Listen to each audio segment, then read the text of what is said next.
오늘은 오순절입니다. 펜테코스트 오순절날. 오순절날 여러분들 예배를 통하여서 성령이 여러분들께도 임하시기를 간절히 기원하며 기도합니다. 오순절은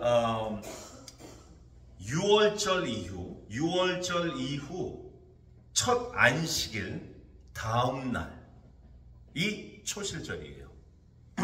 초실절이라는 것은 first fruit, 수확해서 가장 먼저, 제일 먼저 가진 그 열매를 하나님께 올려드리고 감사를 드리는 날입니다. 그래서 6월절, 안식일, 초실절. 이 초실절부터 50일 되는 날, 일타 강사가 이 마이크도 굉장히 멋있게 하고 있죠. 새로 구입한 마이크인데요. 저는 꼭 싼 거를 구입해서 이게 문제예요. 왜냐면 여기서는 괜찮은데 저쪽만 가면 안 들리더라고요. 예, 자, 우리가 오늘 오순절을 맞이해서 본문을 한번 읽겠습니다. 사도행전 10장 44절. 우리 한 줄씩 읽겠습니다. 제가 먼저 읽겠습니다. 베드로가 이 말을 할 때 성령이 말씀 듣는 모든 사람에게 내려오시니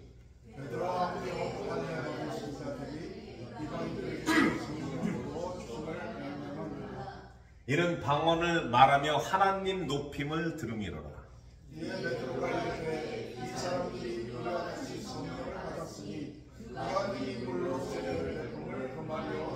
같이 읽겠습니다.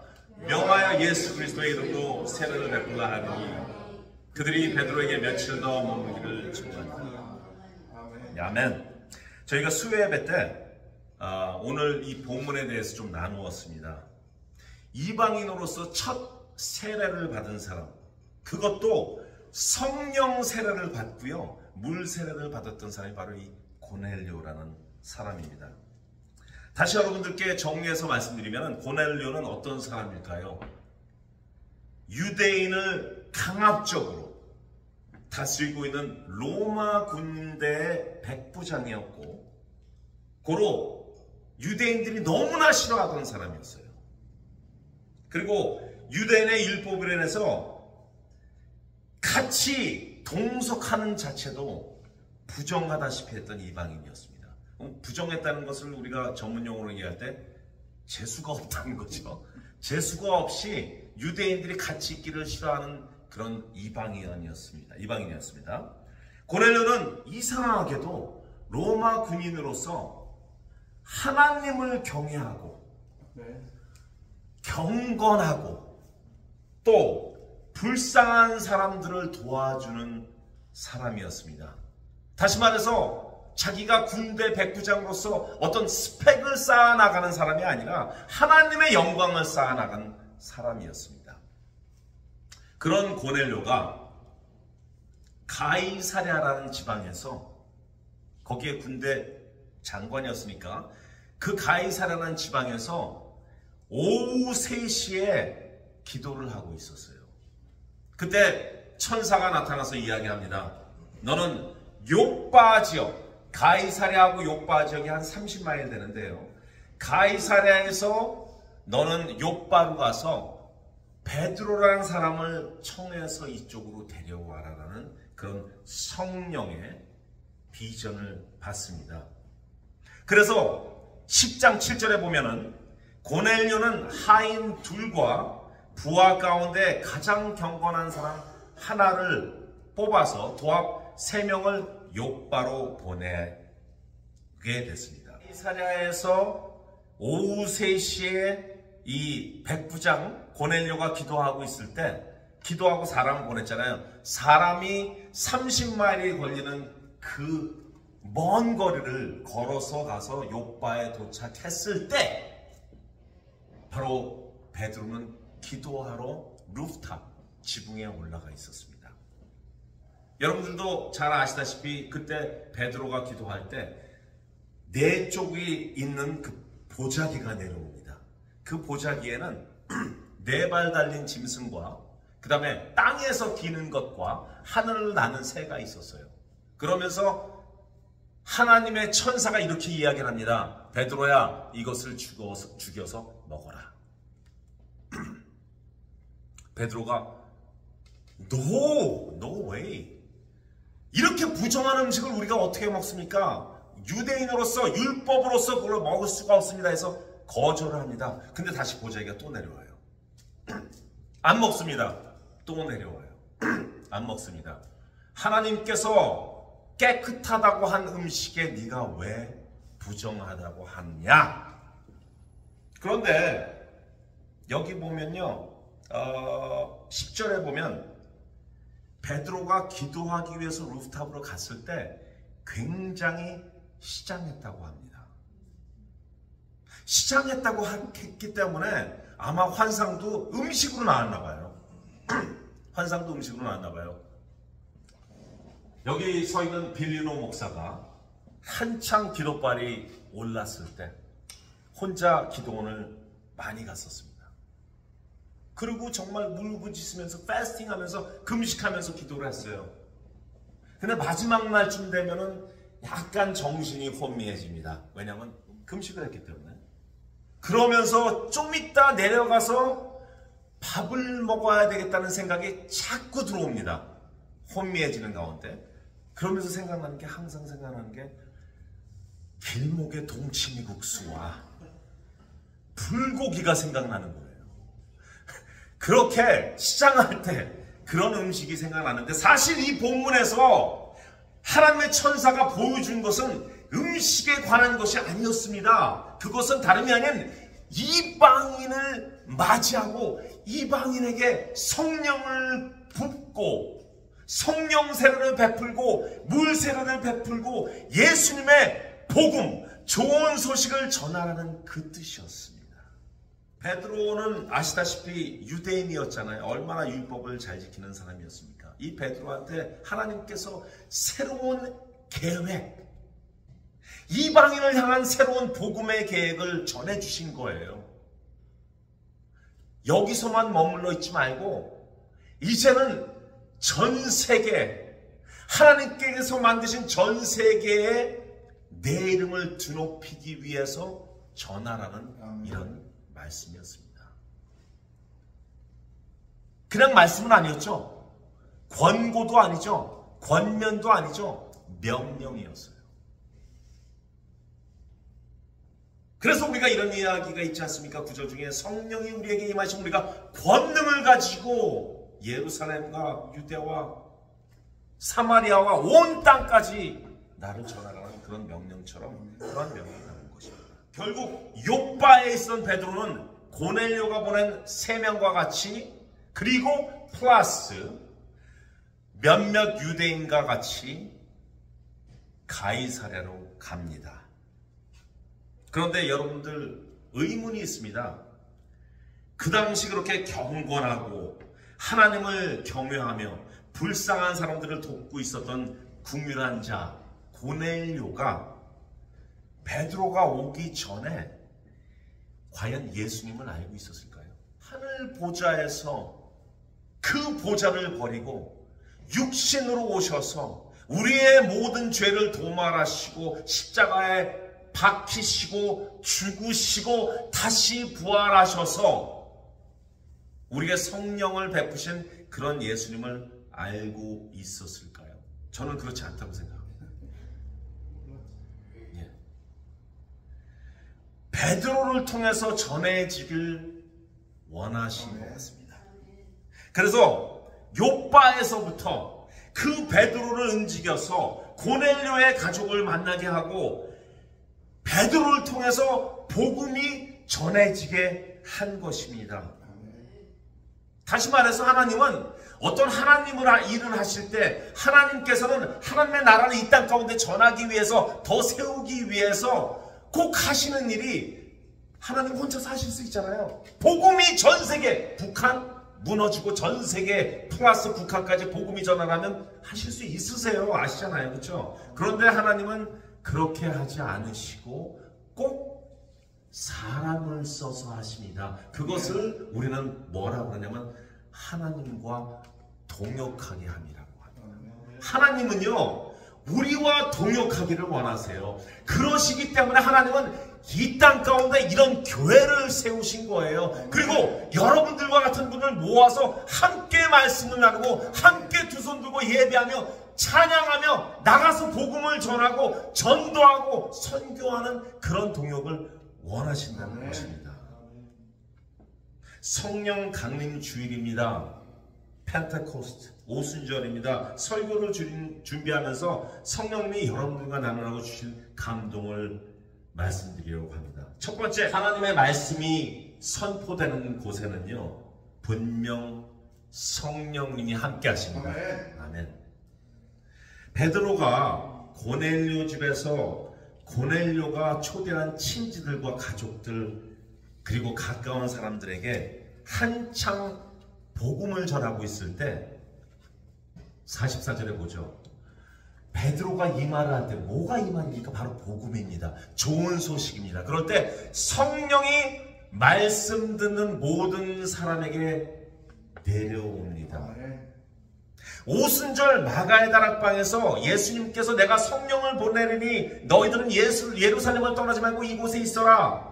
그리고 120 성도들에게 성령이 불같이 임함과 같이 그것이 끝난 것이 아니라 그 다음 이 고넬료 이 이방인 집에서 이방인들한테까지 성령이 임했다라는 것입니다. 할렐루야? 할렐루야. 그러면 베드로가 오기 전에 이 가족들이 모여서 뭐 했을까요? 거기서 야 우리 저기 화토 좀 가자 고스톱 좀 치자 이랬을 것 같습니까? 아니죠. 절대 아니죠. 분명히 고넬료가 그래도 하나님을 경외하는 사람이었으니까 하나님에 대해서 이야기를 나누고 또 내가 기도하는데 말이야 갑자기 하나님께서 요바에 있는 베드로란 친구를 데리고 오래. 나는 이유를 모르겠어. 하지만 우리 여기서 기다리고 있으면서 어떤 일이 일어나나 보자. 이렇게 하나님 이야기를 했었을 거예요. 그렇게 준비하는 기간 동안에 베드로가 도착해서 하나님의 복음을 전하니까 성령이 임했다라는 것입니다. 바로 목말라 하던 사람들이 모인 장소에. 질문 하나 하겠습니다. 오늘 이 복된 주일, 특히 성령 강림 주일 오순절 날에 이 피고길, 저번 주에는 이 앞에서 많은 분들이 아침부터 약간 독주 같은 걸 마시더라고요. 그래서 경찰 오신 거 보셨죠? 경찰에 지나가다가 야 좀 너무한다 그러면서 티켓을 띄더라고요. 우리가 부르는 게 아니에요. 저는 그분들 그냥 드시라 그래요. 왜냐면 우리는 예배하면 되니까. 근데 독주를 마시고 한 10명이 모여서 마시고 하니까 그것도 음악도 굉장히 마리아치 노래 막 들고 쿵쾅쿵쾅쿵쾅 하시더라고요. 그런데 경찰이 오면서 서가지고 티켓을 띄더라고요. 그런 피코길에 있는 교회, 그것도 2층을 빌려서 하나님께 예배드리는 교회, 파킹 맛이 없어서 모든 리더들이 밖에다 세우고 오는 이런 교회에 하나님의 말씀을 나누고 찬양을 나누고 영광을 드리는 이 장소에 성령이 임할까요? 안 임할까요? 아멘. 할렐루야. 이렇게 어떻게 정답을 그렇게 바로 맞히십니까? 잘 모르겠는데 이런 것도 아니고. 예, 맞습니다. 항상 말씀이 선포되는 데는 성령이 임합니다. 아멘. 그런데 어떤 분이 이런 얘기를 합니다. 목사님, 전 예배에 항상 참석하고요. 홈미스 사역도 하고요. 저는 말씀 공부도 너무 열심히 하고요. 저는 모든 프로그램, 양육 프로그램 다 끝냈어요. 그런데 왜 제 삶 가운데는 성령이 임한 적이 없고 성령 체험을 못하는 걸까요? 그러면 왜 성령 임재를 체험하지 못하는 걸까를 한번 알아보자고요. 사람들마다 성령 체험의 그 경험은 다르겠지만 보통 비슷합니다.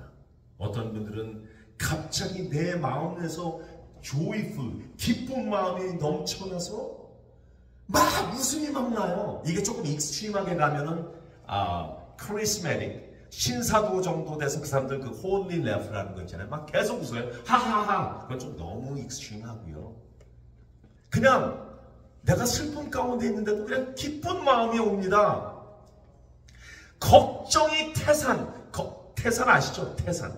태산이 계속 쌓이는데 걱정이 태산 같은데 내 마음에서 갑자기 평안함을 느껴집니다. 갑자기 눈물이 나와요. 갑자기 옛날에 내가 저질렀던 그 죄에 대해서 회개가 나오더라고요. 저희 아내 친구 헬렌 자매 오시죠. 우리가 헬렌 2라고 그러죠. 헬렌 1 우리 니카라과 헬렌 1. 헬렌 2가 있는데 헬렌 2가 2주 전에 여기 와서 이제 설교를 듣다가 갑자기 뛰어나가더라고요. 그래서 저는 몰랐어요. 근데 뛰어나가서 나중에 하는 얘기가 우리 에이미 사모한테 에이미 나 이런 경험은 처음인데 설교를 듣다가 어떤 단어 하나가 자기를 스트라이크 했대요. 제가 선포한 단어는 제가 선포한 게 아니라 성령이 선포하신 단어인데 그게 스트라이크를 했나 봐요. 그리고 나서 갑자기 얼굴이 막 붉은붉은 하더래요. 붉은붉은. 그래서 식중독이 아닌가, 이거 푸드 포이즌이 아닌가 해서 뛰어나가서 거울을 본 거예요. 너무나 뜨거워가지고. And she was asking to my wife, what's going on in here? And my wife said, that's presence of Holy Spirit. 성령 체험된 것이죠. 이렇게 성령이 체험하는 그런 경험을 못했기 때문에 어떤 것인지 모르는 분들도 계시고, 그래서 성령 체험을 하지 못했다는 이유가 되는 것이고, 또 하나는 삶 가운데 일어나는 어떤 네거티브한 것들, 그 네거티브한 것들, 걱정들, 문제들을 그 십자가를 지고 예배 장소까지 온 거예요. 잘하셨습니다. 예배 장소까지 가지고 와야 돼요. 그 십자가를 예수님의 십자가에다 던져야 되는데도 불구하고 그걸 계속 들고 있어요. 여기서 성령께서 그 십자가 내려놔, 괜찮아, 내가 무겁다, 왜 예배 시간에 와서 그걸 들고 있어 하는데도 아닙니다고 끙끙대는 거예요. 땀 뻘뻘 흘리면서. 그러니 예배에 집중이 안 되잖아요. 재정적, 자녀들의 문제, 건강의 문제, 관계의 문제들로 인해서 말씀 자체가 들어오는 것이 아니라, 또 성령님이 주시는 그 마음을 캐치 하시는 것이 아니라 그냥 자기가 짊어온 그 무거운 십자가만 들고 있는 거예요. 그러니 집중이 안 되죠. 또 성령을 체험하지 못한 이유, 세 번째, 성령에 대한 부정. 설마 무슨 나한테까지. 그리고 지금 21세기 우주 정거장 콘도를 만든 시대에 무슨 성령이 와서 불같은 혀와 같이 every person 머리 위에 떨어져. I don't think so. 그거는 아닌 것 같아요. 성령의 임재는요, 오순절 때 끝났어요 라고 말씀하시는 그런 부정한 분들이 계십니다. 네 번째, 성령의 임재를 체험하지 못하는 이유. 말씀을 전하는 자가 영적으로 바로 서 있지 않은데. 그래서 저는 정말 이 설교를 준비하면서 무릎을 더 꿇어야겠구나, 무릎을 더 꿇어야겠구나 마음이 들더라. 과연 내가 언제 마지막으로 무릎을 꿇었을까? 물론 여러분들 위해서, 각 성도들 위해서, 교회를 위해서, 정말 밖에 있는 모든 잃어버린 영혼을 위해서 기도는 하죠. 그런데 정작 내가 무릎을 꿇고 내 자신을 주님 변화시켜 주십시오 하고 한 적이 언젠가 생각했을 때, 저번 주에 왔는데, 여기 교회 혼자 왔는데 갑자기 눈물이 막 나더라고요. 그래서 우리 유집사님이 가져오신 쿠션 하나 여기다 놓고 무릎을 꿇었어요. 네, 무릎을 꿇고 기도하는데 눈물이 그냥 하염없이 나오더라고요. 과연 목사로서 복음 가스펠 센터 오브 라이프 하면서 무슨 가스펠 센터가 있는 게 아니라 지금 내 센터에 예수님이 있는 게 아니구나, 이게 뭐 하는 짓이야, 주님 저부터 고쳐주세요. 저부터 회복시켜주세요. 저부터 치유하여 주세요라는 단어밖에 안 나오더라고요. 제가 더 말씀과 씨름하고 기도해야 되고 무장되어야 되는 것이었습니다. 그래서 네 번째는 저의 문제지만 첫 번째부터 네 번째는 성도들의 태도입니다. 태도를 바꾸셔야 됩니다. 무겁고 짐진 자들아 다 내게로 와라. 내게로 와서 쉬어라. 쉬어라라는 얘기는요, 십자가 들고 온 십자가를 내려놓으라는 이야기예요. 그것을 계속 던지고 있으면서 짐 짓고 있으면서 예수님이 야 얘다 이거 하나 더 지어라 이렇게 하지 않거든요. 다 내려놓으라는 거예요. 그리고 뭐에 집중하라는 것이냐면요, 하나님께 집중하라는 것이에요. 이 교회에서, 이 공동체, 이 모임 장소, 예배 장소에서 하나님께 집중하라는 것이에요. 이곳에서 찬양하고 예배드리고 모든 문제들의 십자가를 내려놓을 때 여러분들은 every Sunday, every Wednesday, even 성경 공부할 때도 성령이 임할 것이라는 것을 선포합니다. 성령이 임합니다. 성령이 임하지 않으면요, 지금까지 우리가 갖고 있는 모든 크리스천리티, 이거는 진짜가 아닐 수가 있어요. 그런데 아닙니다. 크리스천리티는 진실, 진리, 트루트예요. 그렇기 때문에 분명히 터치가 됩니다. 성령이 임재합니다. 할렐루야. 두 번째, 성령이 임재하신 후 우리들의 삶은 변합니다. 나 성령 받았어 하는데 삶의 변화가 없으면요, 그것은 어쩌면 그냥 분위기에 의한 감정 체험이 아니었나 생각해 볼 수 있습니다.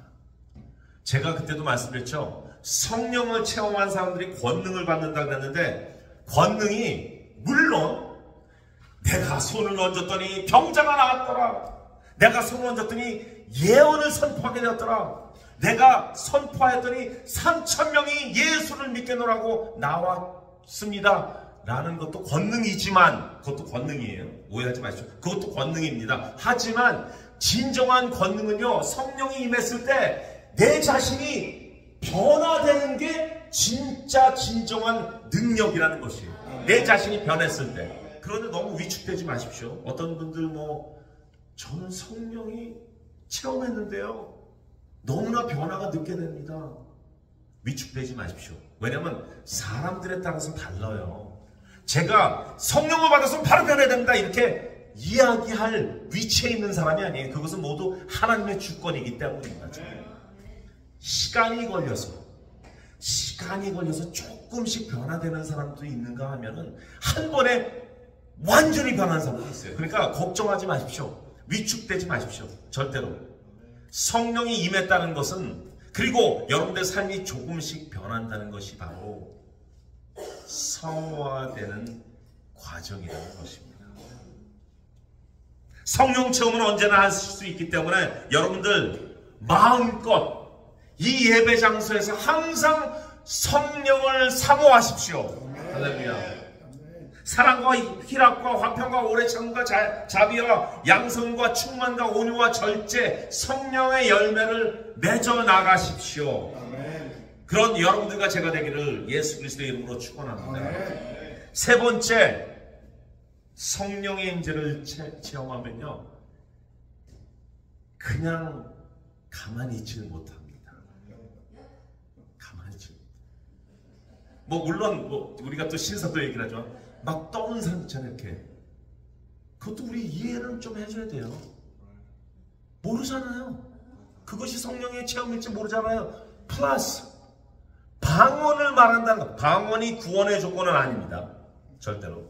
근데 방언을 말한다는 것은 하나님의 마음과 영이 임해서 자기도 모르게 기도하는데 이상한 말이 나오는 거예요. 네. 그렇게 가만히 있지를 못하는 겁니다.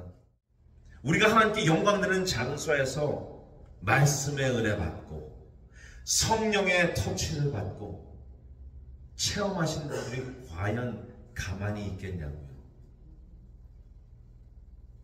여러분들 크나큰 기적을 보던지 아니면 여러분들이 좋아하는 드라마나 영화들 있잖아요.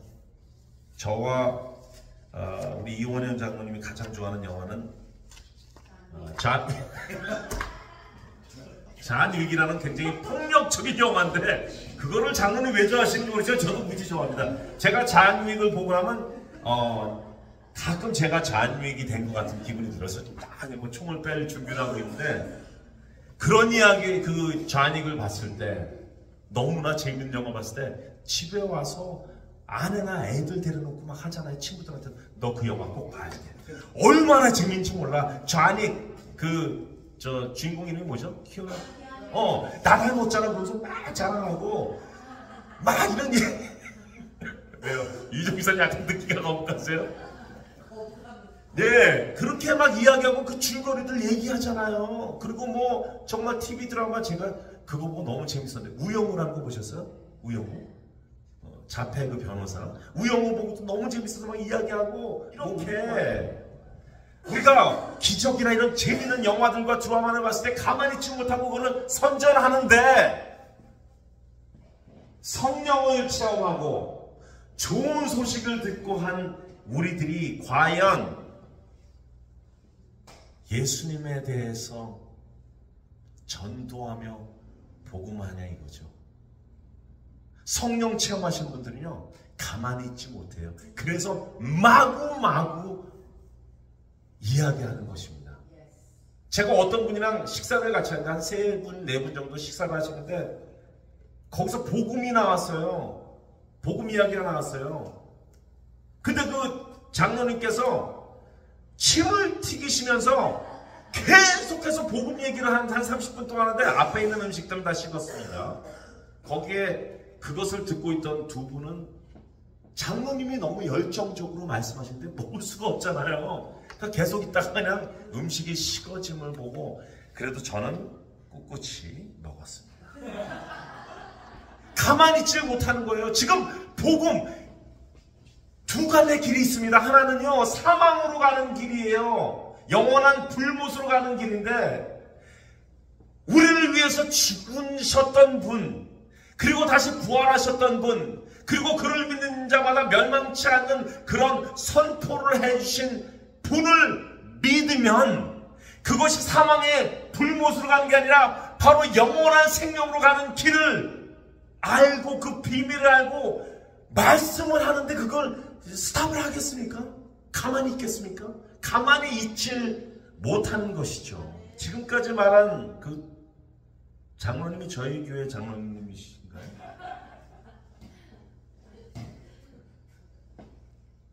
여러분들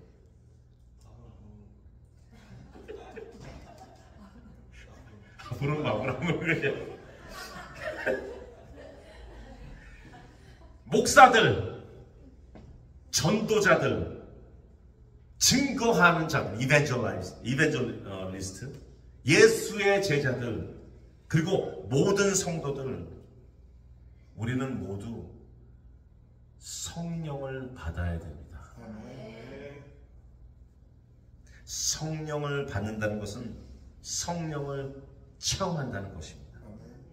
그리고 성령을 만난다는 것입니다. 그렇게 하기 위해서 어떻게 해야 될까요? 바로 말씀이 전해지는 장소에 성령이 임한다고 했으니까 말씀이 전해지는 장소 바로 예배 장소로 나와야 된다는 것이에요. 찬양을 하는 그 장소에 나와야 된다는 것입니다. 성경을 묵상하는 장소에 나와야 된다는 것입니다. 성경 공부를 하는 장소에 나와야 된다는 것입니다. 그리고 선교와 전도와 긍휼사에게 나오셔야 된다는 것이에요. 그러지 않고 나는 예수를 믿습니다. 나는 성령이 먼저합니다. 그래서 나는 혼자 있겠습니다라는 것은 사실 이해가 좀 안 됩니다. 함께 모여서 펠로우십하고 남의 불편함과 남의 힘든 것도 듣고 함께 위로해 주면서 서로 간에 복음을 나누고 굿뉴스를 나누고 내가 만난 하나님, 내가 만난 하나님에 대한 그 영화에 대한 스토리를 마구 침튀겨가면서 하고 저쪽에서는 듣고 와 그랬어요? 나도 성령을 이렇게 체험했습니다 하면서 그 성령 체험에 대한 이야기를 하고 서로 간에 이렇게 모여서 성령을 이야기할 때 성령님께서 니네들끼리 이야기해 나는 딴 데가 있을 게가 아니에요. 성령이 거기에 오셔서 같이 바꾸시면서 그래 내가 너한테 이렇게 맺고 너한테 이렇게 맺고 지금 이 자리에서 나는 여러분에게 이렇게 임할 것이라고 선포한 게 바로 성령님이라는 것이죠. 할렐루야.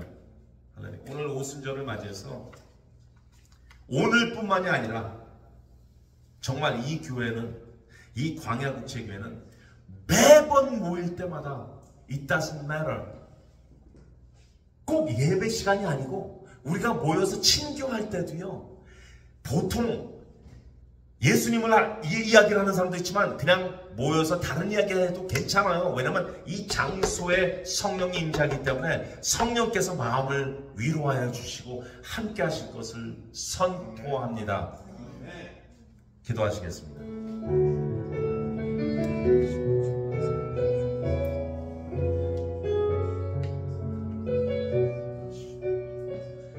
할렐루야. 예배가 끝났습니다. 가만히 있지 못하는 여러분들이 되시기를 축원하며 가서 예수님을 전합시다. 아멘.